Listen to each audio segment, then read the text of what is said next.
Welcome back. This video will be a bit more educational. I will be discussing the message history and the role of context window in large language models.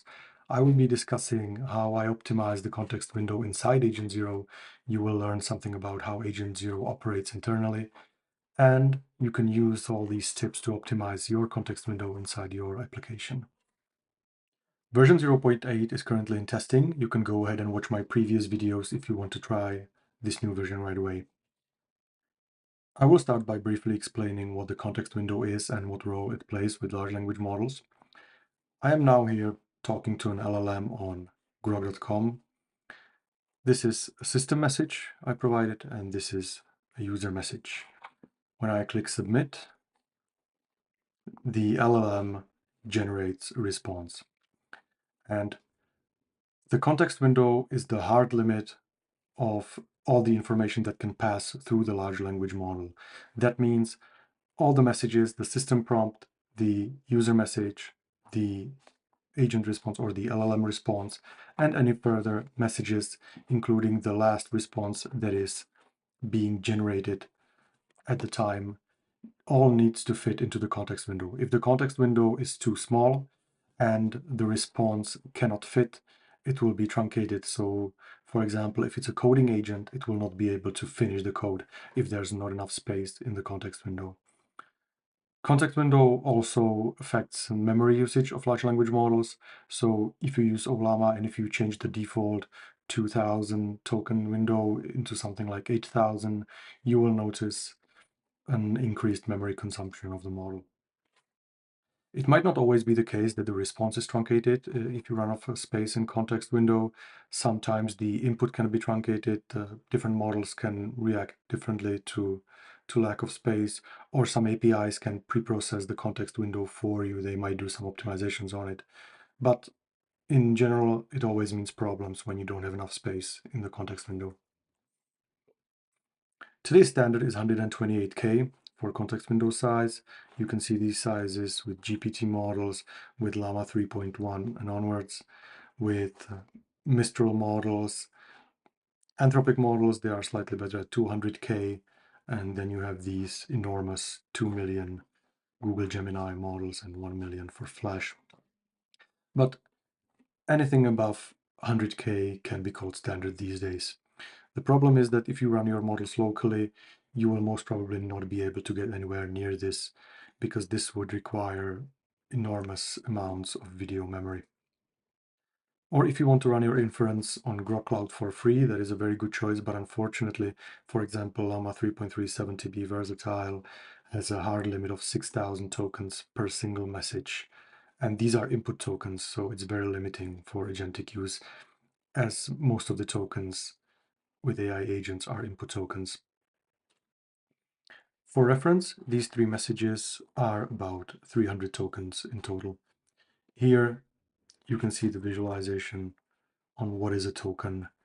Each individual color is a single token, so full words are commonly expressed in one token, and combination of common characters, for example in JSON, are combined into a single token as well. So you can see 4 spaces here is a single token, and then space, curly bracket, and a comma is another single token. And it's not only the hard limit of maximum tokens inside the context window that can cause problems. When the conversation gets very long, it can also confuse the agent. The agent can focus on some previous messages in the conversation instead of the last messages. Most LLMs know pretty well that they should focus on the end of the conversation, that the very start and the very end are the most important parts. But anyway, any ballast in between that is no longer relevant for the topic you are discussing with your agent doesn't need to be there and should be removed or summarized. Which brings me to this diagram here. You can imagine the full context window of the agent like this blue rectangle. Let's say for illustration that the context window has 8,000 tokens like the original Llama 3 model. So at the start of the context window, you have 2,000 tokens, for example, of system prompt, which contains the introduction, explaining the framework, what the agent should do, all the instructions.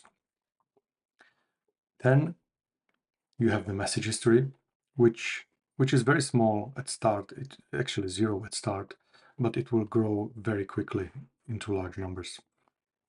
And then at the end, you probably have some extras, like for example, the memory being automatically injected into the context window, or any other reg source, maybe information about the current date and time, etc. And the rest of the context window can be used for the response generated by the agent. We can start by optimizing a system prompt and maybe cutting 1,000 tokens out of these 2,000. There are ways to optimize text in the prompt. If you take a look at how tokenizers work, you can see that full English words are the most efficient. Once you start putting in the diacritics, interpunction, etc., it will grow. For example, these new line characters, we have 3 tokens in between these 2 words that have no meaning. They just separate the text with 2 new lines. So if you compress your message to be just English text, you can, for example, remove the apostrophe here, or maybe you can remove the exclamation mark here. It will probably make no difference for the meaning of the context, but you can save a lot of tokens this way. A great example of this is the compressed system prompt inside Agent 0. You can set this up in the agent config inside the settings, and let me show you the difference it makes. So these are 2 versions of the same file included into the system prompt. There are many files like this in the system prompt of Agent 0. This one explains the role of the agent. This is the original default one, and this one is compressed. First, let's compare the sizes in the token counter. So the original one is 113 tokens, while the compressed one is just 41 tokens. To be fair, it is not exactly the same prompt. I removed some lines that were no longer necessary, but that's a part of the compression as well. And if we take a closer look at the compressed prompt, you can see that it is very broken English, but the large language model, it doesn't care. It doesn't care about your grammar, it cares about the context. So for example, these 1, 2, 3, 4, 5, 6, 7 tokens are compressed from this sentence. That is probably somewhere around 20 tokens maybe. So this is how we can pre-process static data to consume less memory inside the context window. But there is only so far you can go with the system prompt. Now, the biggest problem, obviously, is the message history, especially when the chat session is very long. This is how the default state of the conversation can look like. It can be split into topics. For example, when you send a user message to the agent asking it for downloading something or telling you a joke, it will start a chain of messages inside the framework. The AI will generate a response, which will call for a tool. The framework will execute the tool and return the result as another user message. For the agent, it looks like another user message. It just has a different label. And the AI iterates again, calls for another tool. Maybe it's storing something in the memory or writing to a file, etc. It solves the problem, calls for all the tools, and ultimately uses the response tool inside the framework to give the final response to the user. And this closes a single, what I call a topic. It doesn't necessarily need to be a topic semantically, but it is basically one conversation loop of the agent. We can call it a monologue as well. And these are previous iterations inside the message history, starting with user message and ending with AI responding to the user. I call them topics. Don't be confused by the naming convention. You can talk about the same topic over and over again with your agent, but this separation into blocks of messages helps a lot with the compression later. This is a very raw state of the conversation. This is how it would look like if we passed everything the user can see into the context window. but that is not the case. This is simply too much data, and we need to pre-process the data for the agent to save some space. So the easiest way to do this would be just start to remove older messages as the conversation gets longer. So as we get here, we could maybe already delete these few messages, maybe the full topic, and maybe we can start delete some messages from here if the conversation gets very long and there's a lot of tokens in these messages. But here you can already see the problem. Now I removed the initial message that was the user message telling the agent what to do. And so now the agent only knows what he can find in these messages. So he no longer knows the original goal. He only knows what he was doing up from this moment. So if he starts solving a problem here, and it can consider the problem to be solved at this point, not knowing that there was a problem before that just led to this secondary problem.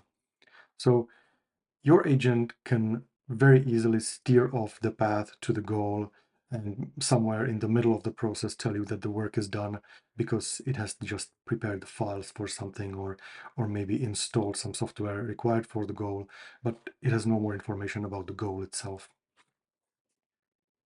In the previous versions of Agent Zero, what I did was that I kept the original message and a few messages after that. I removed all the messages in the middle and replaced them with a single summary of these messages. So this can be just a single paragraph of text summarizing all of these messages, removing any unnecessary stuff like code output, etc., only leaving important information, names, IDs, file names, passwords, etc. But because previous versions of Agent Zero didn't have this separation into topics, you can see another problem here, that again, I removed the instruction from the user and I left the very first instruction from the user. So as the message got longer and you instructed your agent to do more and more stuff, it started to forget these instructions and it referred to the original, which might be something like, "Hello, can you help me with something?" from several hours ago. And this brings me to version 0.8, which is finally a state that I'm satisfied with. This is how the compression can look.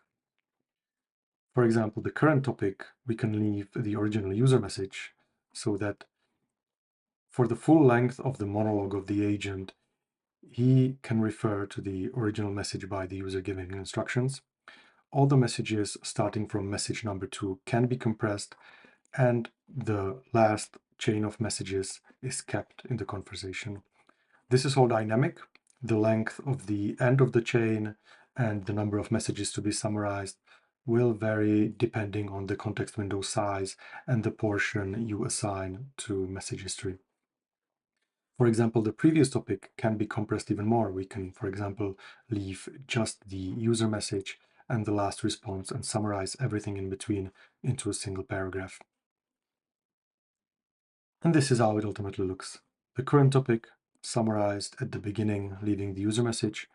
Previous topic 1, 2, or 3, based on the size of the context window, can be summarized even more, for example, leaving just the first and last message. The topics before that can be summarized even more into just the summary, not even leaving the original and the response intact, but summarizing them as well. And any number of previous topics can be summarized into chunks that can be a summary of tens or hundreds of topics. So this way, we don't discard any information completely. We just summarize the information more and more as it becomes more and more obsolete.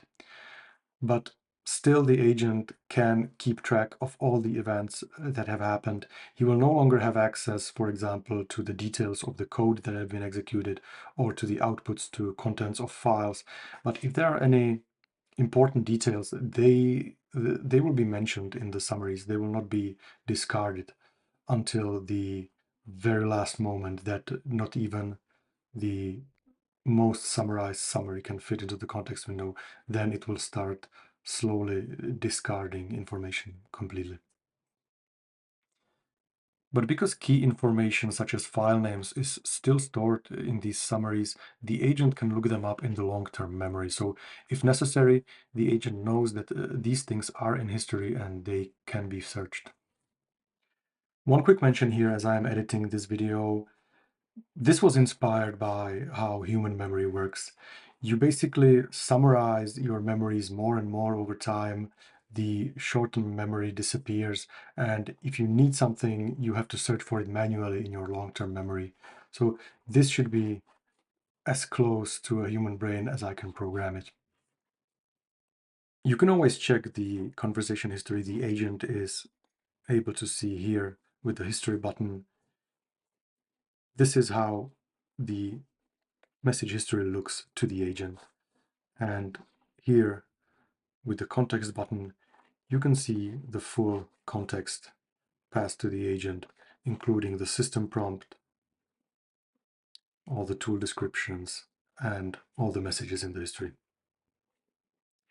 A great example of the dynamic compression is this. This is the original conversation with my agent. First, I talked about my dog, then I asked him for a joke, then I told the agent to clone GitHub repository, development and testing branch and compare differences between them, and then I asked for another joke, I think. And here you can see we have 150 lines of raw messages, and here on the right side, this is after I lowered the context window size into something very small, like 2000 tokens. So the framework had to compress all of these messages to fit into the context window, and this is the result. You can see at the beginning that these are summaries. Here, the user inquired about their dog, and here is all the information. The user shared details about their dog, the name, describing her as big, black, very friendly, etc. So it doesn't forget, it just removes all the ballast and leaves only the important information. Then we have, I think, 2 lines of descriptions here about doing the GitHub repository clone and comparing all the files, the result. And then I asked him for another 2 jokes. So let's compare the context size of these two.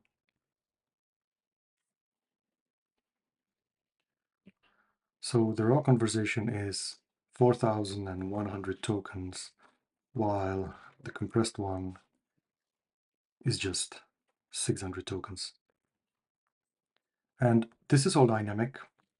Let me show you how to set this up in the agent.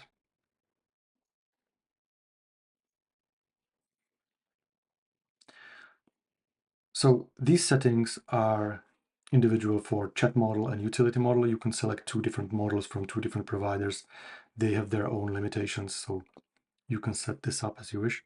Right now, I am using Grok with Llama 3.3. There is the problem with just 6,000 tokens per message, so I had to adjust the chat model context length to 6,000. If I used something like OpenAI models GPT-4o or 4o mini, I could leave this to 128K and I wouldn't have to deal with this at all. Now here another parameter is the context window space for chat history. And this is how big is the part of the full context length dedicated to the history. I would recommend leaving this somewhere around 0.6, 0.7 for small models like this.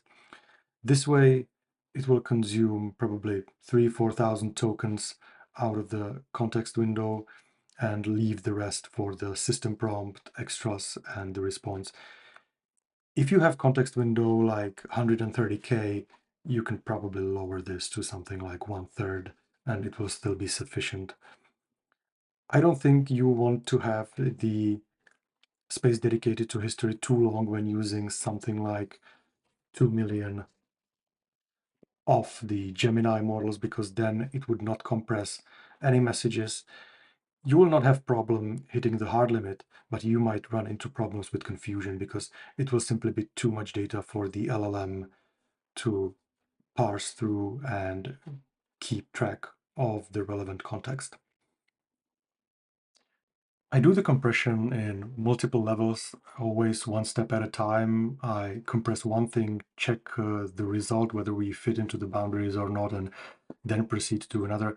So the system is very careful. It doesn't unnecessarily compress more messages than it needs to. For example, if there are few messages that are too big to fit, we start truncating or compressing the messages from the oldest ones instead of summarizing a bigger chunk of the messages. So it's very dynamic. I really like the output of it, and I hope it serves you well. Another setting I should mention is the rate limiter. The setting is now available in the UI for all three of the models, main, utility, and embedding.